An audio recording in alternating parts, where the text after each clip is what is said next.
Güzelliğin on par etmez, güzelliğin on par etmez.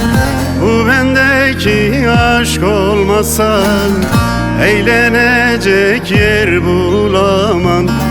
Gönlümdeki köşk olmasa eğlenecek yer bulamam. Gönlümdeki köşk olmasa, gönlümdeki köşk olmasa.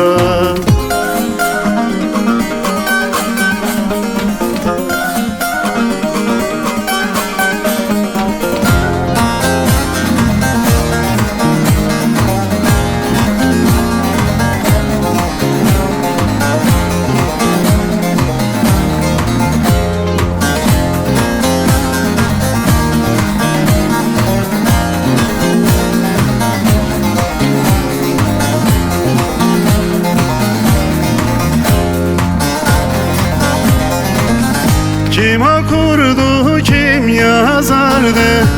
Kim okurdu, kim yazardı? Bu düğümü kim çözerdi?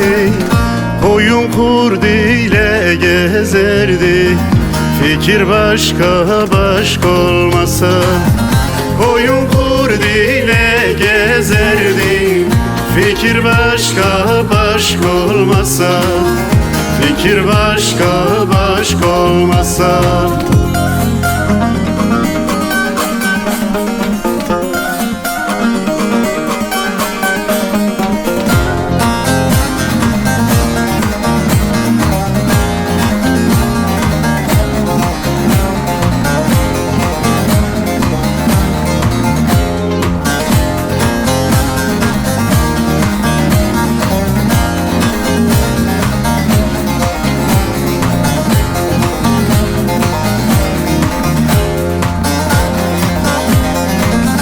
Senden aldım bu feryadı, senden aldım bu feryadı.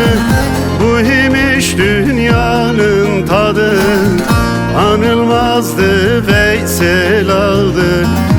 O sana aşık olmasa, anılmazdı Veysel aldı. O sana aşık olmasa, o sana